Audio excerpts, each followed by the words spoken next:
So this one's gonna be again about Tim Ferriss' Tools of Titans, and this this episode is gonna be really fucking amazing. I at least hope, as fucking always. But yeah, with that being said, hello, welcome back to the next episode of the Self-Development with Tactics fucking podcast. And I'm pretty fucking pumped to be here, as fucking always. And in the last episodes, actually in yesterday's episode, I've actually seen that it is nice if I smile in the fucking episode while I'm actually reading something. You know, I've read something somewhere, I don't know if this is actually true or not, but it somehow seems for me to actually kind of work. You know, even though it sounds a little bit dumb or a little bit like, I don't know, unbelievable maybe. I don't know, but I feel like if I'm just, smiling while I'm reading, I'm also able to read better or more smoothly or more fluent or whatever you want to just, somehow call it. I don't know, if there's actually some scientific evidence behind this. I've read something somewhere. I do not know if this is actually true, but it somehow in the end kind of is correlated to just, what I was talking about. To just, okay, I'm able to read better, I'm able to do things better if I'm kind of smiling or if I'm happy and whatsoever. I don't know, but I feel like it's making it better. I can read better. I don't know. Maybe I'm just somehow manipulating myself. Could actually also be the case. I don't fucking know. But yeah, why is he so loud today? I for sure have something open. Yeah, I for sure have. Let's close everything so that my PC is not that loud. But yeah, we are going ahead with the personal happiness section today, or chapter today, which is, I think, no, it's not the last chapter, but it is not such a long one. Still, it is one that I really, really enjoy, or I think that I'm going to enjoy, because this is something that I'm incredibly passionate about, especially in the meantime, or just really recent. I've just really discovered that there is so fucking much negativity on this fucking planet. It's just fucking insane. And I do want to do something against it, and this is why I do just recently share a lot more kind of positivity stuff, more kind of, okay, be positive, be optimistic stuff, because I guess people need it, and I need it as well. And yeah, I do think, or I do hope that I'm able to help someone with that. But yeah, we'll see. But it's still a little bit annoying that my PC is incredibly loud.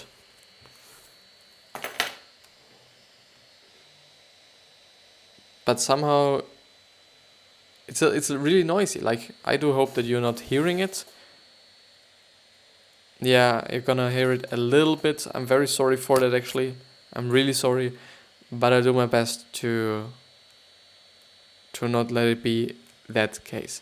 By the way, let me just check if I have enough storage on my PC or not. Yeah, it should be okay. It really should be okay.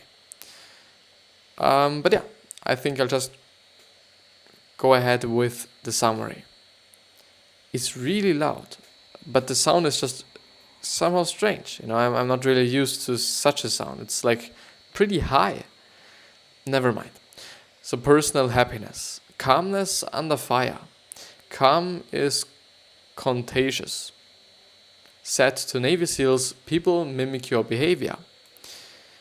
Well, it's actually the truth, I guess. I do think that if you're in a group with a lot of people that are, I don't know, I guess this is also applicable to behavior. And I guess if you're in a group of a lot of people that are just mean and shitty and whatsoever, I think you're also going to be mean and shitty. I really guess so.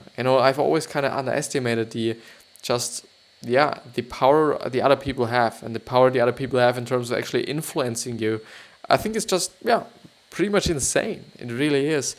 And I've always, thought okay, I've always been thinking about it to some degree, or I've always heard it or read it somewhere or something like this. But I've always thought okay, this is just some bullshit, and it is not really applicable to me, and it's, nobody's influencing me. I'm still my same or still the same and whatsoever. But this is not essentially the truth, I would say, because, it was quite lately, when I've actually realized that the people around me are just really heavily influencing me.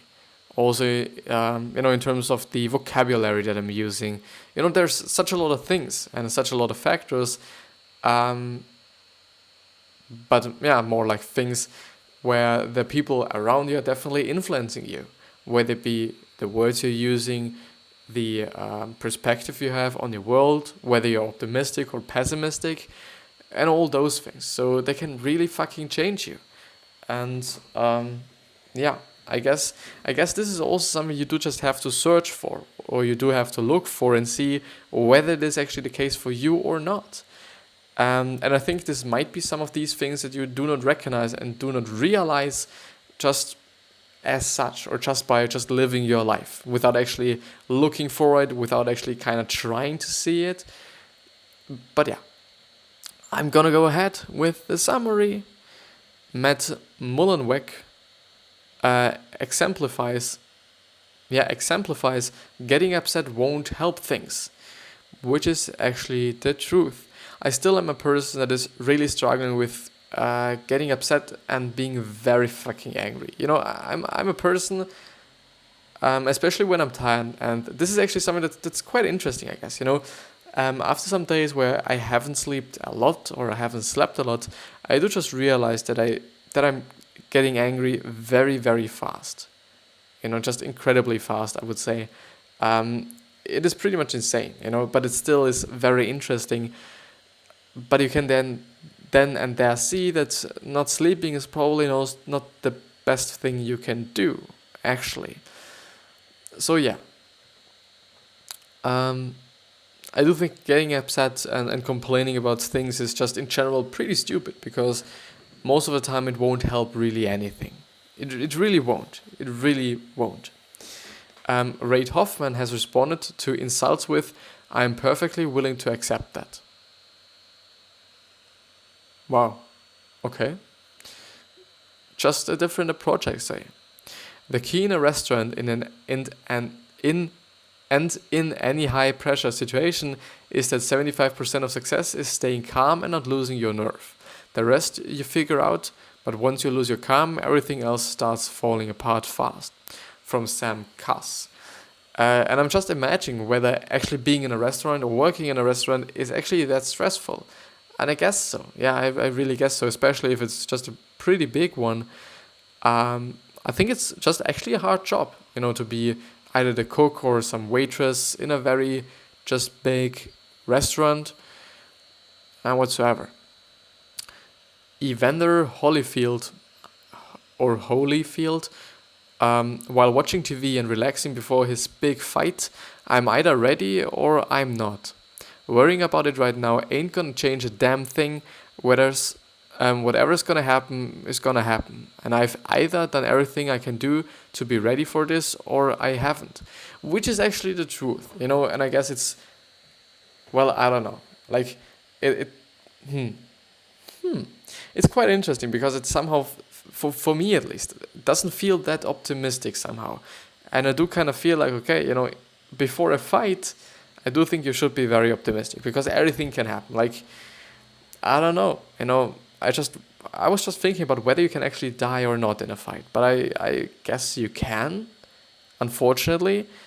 But I still think the referee should actually be the man who is responsible for not letting anybody die. I guess. I think he should definitely just stop the whole fight before someone dies, or before someone actually gets hurt. Yeah, it's definitely his job. But, there were some situations in the past where you've probably maybe even seen some videos of where the whole situation was just, well, I don't know. Maybe the referee wasn't just qualified. Maybe something else was happening. I don't fucking know. I really don't. But yeah, I guess, yeah, I don't know. Like, I think there is always gonna just be one or two situations where something is happening, which shouldn't be the case actually, but I don't know. Like, yeah. Sean White, and it's still just, I do just have to look. It's just a really high and noisy sound that I'm really not quite... Hello? I'm just really kind of... I just had a look at the... Yeah, I'm gonna stop the episode quite for a second to see whether the audio quality is still intact, because sometimes I do think that if I touch the cable to some degree, it's somehow changing something. It's gonna fuck the whole thing. Gonna see you. Okay.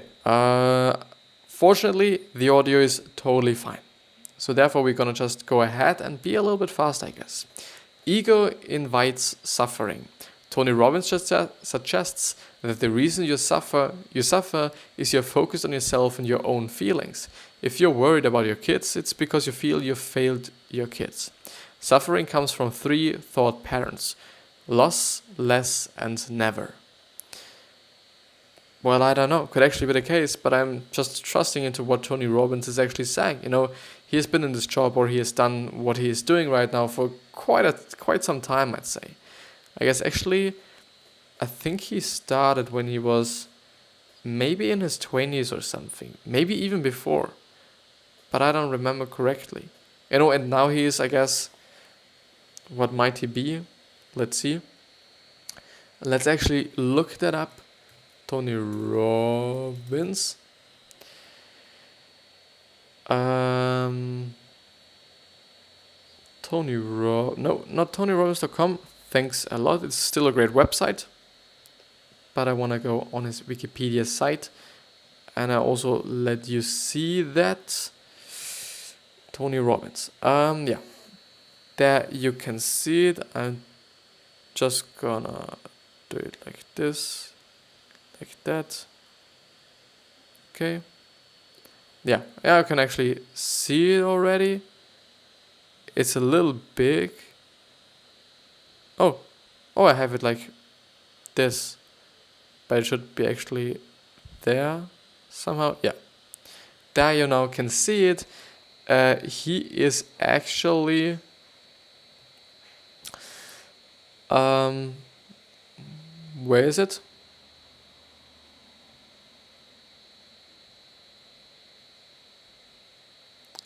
Tony Robbins, blah, blah, blah, 1960, which makes him 40, then it's... well, yeah, he's in his 60s, in his mid-60s. Okay, I know this. Oh my god. Which is interesting, I guess, because, well, does he look older? What do you think? Does he look older? I don't think so, actually. I think he's... Well, you know, this is a photo from 2009, so I guess he's actually looking kind of old now. I don't know. How are you feeling about this? You know, I don't know. I don't want to insult him or something. But, well, you know, he's in his mid-60s, and I think for his... Well, you know, you just have to think about this. He's, I think, making actually, or he's just giving... conferences, I guess they're actually conferences, where he is jumping around all the fucking time, just really pumping out his fucking energy. He's in his mid fucking 60s. It's just amazing, you know. He probably doesn't have to do anything by this age because he has just enough money, like with a net worth of just somehow like 500k or something. I think he's just having enough money, I guess. But he's jumping around for, I think, sometimes even 15 hours in a row. I think he's actually staying, jumping. I don't know if he's actually sitting or something. I think he does. Well, I think 15 hours of standing or something. I don't know, like if this would actually be possible.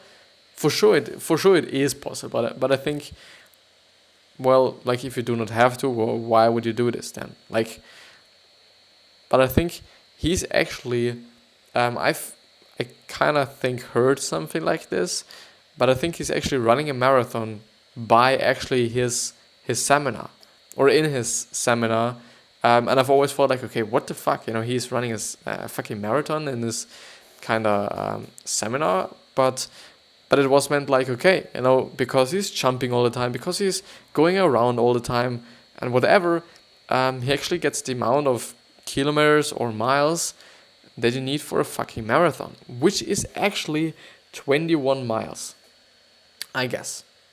You know, which is actually kind of interesting because in miles it's just a really nice number. I think it's actually 21 or something. And if you then calculate it into kilometers, then I think it's something like 28 kilometers or something, 0.75 something, which is interesting. So therefore you can actually and totally see where it's coming from. Dealing with haters. Address counter arguments in your work or be self-deprecating to disarm your critiques. Tim Ferriss calls himself a professional dilettante to preempt critiques. 10% of people will take anything personally, expect it, and treat it as math. Which is actually the truth. And I do think, especially for designers, it is incredibly important to not take every critique you're getting personally. Still, you've just put everything you have, every thoughts that you're having, also your personality and your style, and you just put a lot of your personality into your design. But I've recently just seen a post from Chris Do. It's Chris and then D-O, or actually at the Chris Do. And he's recently just put out somehow like a presentation, I guess it was some slides, where he was just actually talking about not taking your designs personally. And it might be interesting for you, just check out his account on Instagram, that Chris Do. Really interesting, I guess. And I think also pretty helpful for some people who are maybe struggling with taking everything personally. Whether they are a designer or not, I guess it's just not that kind of, important. For the thoughtful critiques, take time to address them to show you don't take yourself too seriously. This will decrease the number of real haters. To deal with hecklers, Margaret Coe goes the empathy road, trying to understand why this person is disrupting a performance everyone has paid for and agreed to sit for. Give them a lot of time. Ask the person she's with, is this person usually like this? Ask the people around her, was she like this before the show? And this probably gets the heckler to be pretty embarrassed with the attention. I guess this is actually, I do not actually want to say that this is a good approach, because you're embarrassing someone just by purpose, actually. But I totally think that it's gonna work, because they will get such a lot of fucking attention and such a lot of kind of negative attention that they won't just, fuck around. But by the way, I don't know what a heckler actually is. Well, okay. Yeah, I think it totally makes sense. I still do not know if I would actually kind of tell people to do that, because I don't know, like, it doesn't seem to be that nice, to be honest. Yell obscenities to get into aggressive work energy mode. Eric Weinstein has a powerful aggressive energy to his creative mode. He has an incantation of curse words that takes 7 seconds to yell. Make your own and read it loudly like you're casting a spell. So Eric Weinstein, I think it's actually pretty funny, to be honest. It's a little crazy. So Eric Weinstein has a powerful aggressive energy to his creative mode. He has an incantation, or is it incantation? Incantation, a series of words said as a magic spell or charm. I didn't know that. Pretty interesting. An incantation of curse words that takes 7 seconds to yell. I kind of imagine it. Like, you just have to imagine it in a kind of, I don't know, in public spaces or in a meeting or something. Well, okay, I think it's for his creativity. So I don't think he's gonna actually do his spell, in a meeting or something. I think it would just, kind of be crazy. But maybe you should try it as well. Maybe it can help you. I don't fucking know. It could actually be the case, Who knows? Who fucking knows? Help people by just bearing witness. Tim Ferriss sometimes fixes people's problems by just listening to them. On the podcast, people merrily knowing you're listening is more important than responding to everyone. I think it's actually pretty powerful what he's saying there, because I think to some degree it is pretty true, because I don't know, like, we human beings, we like to talk about ourselves, and I was just thinking about whether some people actually somehow do not have the possibility to be listened to, because they are just always the listener, and they just always listen to what all the people around them are saying. I think, maybe some people are in this situation, could actually be the case. But something that I know, because of the book How to Win Friends and Influence People, once again, I've actually mentioned it, and I have not mentioned it in quite some time, to be honest, which is somehow strange, because it's an amazing fucking book. And it is, by the way, also available on the alancheng.com website as a summary. Maybe I will go through it, maybe not. I think it's actually been just a pretty long one. I had a quick look at it, I guess, and because I once just thought about actually going through it, because it's such an incredibly important and amazing book.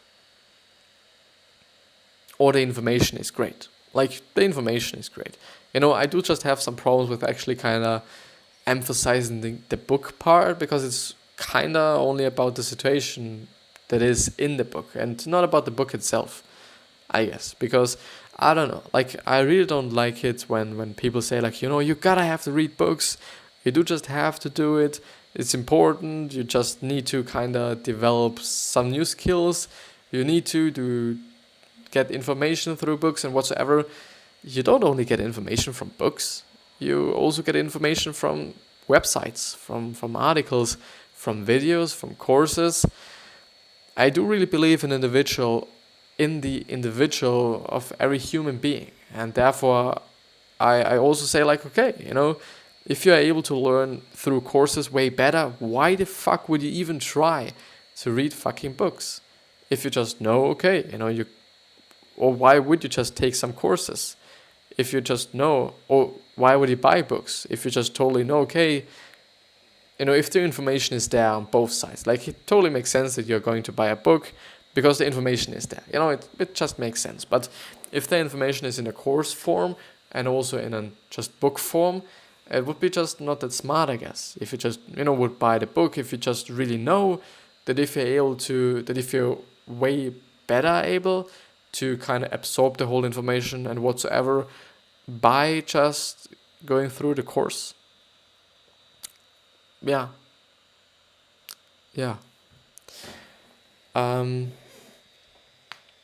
But let's see and go ahead. By the way, I do just have a look whether or how long the last one actually was. Okay, I get it. I fucking get it. Choosing against conflict. Don't hang around people who are constantly engaging in conflict. From Naval Ravikant, once again, people who regularly fight with others will eventually fight with you. Chances are pretty high, to be honest. There's nothing, I think, to debate about that. If we finish, well, could be just a really close call. Could really be. But I wanted to say, if we're able to kind of finish quite early, then we, I think, actually gonna see who. I gotta have to just shave this side, because I actually always just rip them out. Also the hair on my chin. I don't know why. It's just some weird kind of thing that I'm doing, maybe. But yeah, I think I just have to be a little faster. 3 options. For anything in life, you have 3 options. First of all, change it, or accept it, or you leave it. It's not good to want one, but not to do it. Like, wish you would change it, but not changing it, or wish you would leave it, but not leave it. Actually, very true. Very, very true. Dealing with anger and other negative emotions.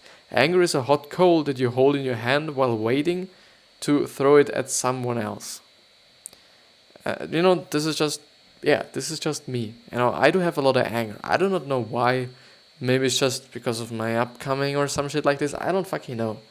I think because maybe there has quite been some anger in my family as well. Maybe it's just something that I've gotten from a family member. I don't fucking know. But something that I deal with. And it's actually totally the case that you just pass it on to another person. And this is just, I think, the worst part about it. Because you're hurting other people. And I on purpose do not want to hurt people. I really don't. There's something that I just really do not want to do. When feeling anger, don't suppress it or swat it away. Acknowledge it explicitly. This helps to resolve the issue. Inviting Mara to Tea by Tara Buck, which is, I guess, actually a book. Maybe we should actually kind of read a book on this. Even though the whole anger, the whole aggression that I'm having also had good sides in my life. For example, in sports, I quite seem to do everything that I should be doing if I'm fucking angry. Equine therapy. Guide a horse across a field with no bridle using body language. Never heard of this. Maybe it helps. Memento mori, which is, if I remember correctly, acknowledge the moment or be happy for the moment as such. But yeah. Various people use a calendar to count down the numbers of days they have left to live. It's frighteningly small, something like 20,000 days for me at age 30. Wait, but why raises the sobering fact that when you leave your parents' house for college, you've already used up 93% of your in-person parent time? I currently use the Mortality Chrome extension. I think pretty interesting. Let's open it in another tab. Let's actually see what this is. And now write me an email. I think you've probably been able to see my email right there. Well, it shows you how many days you have left. I think this could actually be a negative thing and also a positive thing. A positive thing because you always get reminded that you are kind of not living for the rest of the world or something. But on another side, it's somehow negative because it just shows you, okay, you're gonna die. And then it depends on how you kind of think about death, whether you enjoy it or think about it positively or not. You're gonna look back and say, shit, I should have been laughing and now I'm dead. From Jamie Foxx. This too shall pass. This too shall pass. Or shall pass. I think it's from The Lord of the Rings. But yeah. Some titans share the phrase they used to keep pushing through the tough times. Tonight I will be in my bed. From Chris Secker. Avoiding suicide. Call the National Prevention Lifeline. Realize killing yourself will spiritually kill other people. Take your pain, multiply it by 10, and you give it to these people who actually love you. There is no guarantee that killing yourself improves things. You could be suffering eternally in hell's punishment. Well, who knows? Who really knows? Could actually be the case. Make a non-harm pact with a friend. Make it about them as much as about you. Psychology matches the body. Yeah, I'm actually able. Whoa, fuck yeah. Psychology matches the body. Shay Carl finds flogging his daily therapy since he feels better by smiling and faking it till he makes it. Sometimes he just looks in the mirror and laughs at him. Actually, something that I've been seeing as well. If I'm purposely or on purpose smiling, like here, I feel better. And I think this is actually proven and so on. And motion creates emotion, as Tony Robbins would say now. But I really don't like the whole faking it till you make it thing. Maybe because just, Gary Vee was actually demonizing it so fucking heavily that I've never been just, thinking about it any longer. And I've always been just trying to kind of push it out of my life, I guess. But I think in such a case, I don't know. I don't know if it's good, if it's not. I think it's totally somehow bad because it's just like faking it, until you are it. But I don't know. But it's for sure bad in terms of being rich. But, just acting like you're rich and looking like you're rich, it's not going to make you rich. And it's, I think, actually going to make you way poorer than you actually are because you're going to have to buy the clothes even though they are fake or whatsoever. But still, I guess they're gonna be more expensive than other just really, really not expensive things. Don't be cynical. Cynicism is a disease that robs people of the gift of life. From Rain Willison. I've always thought about what cynical actually means.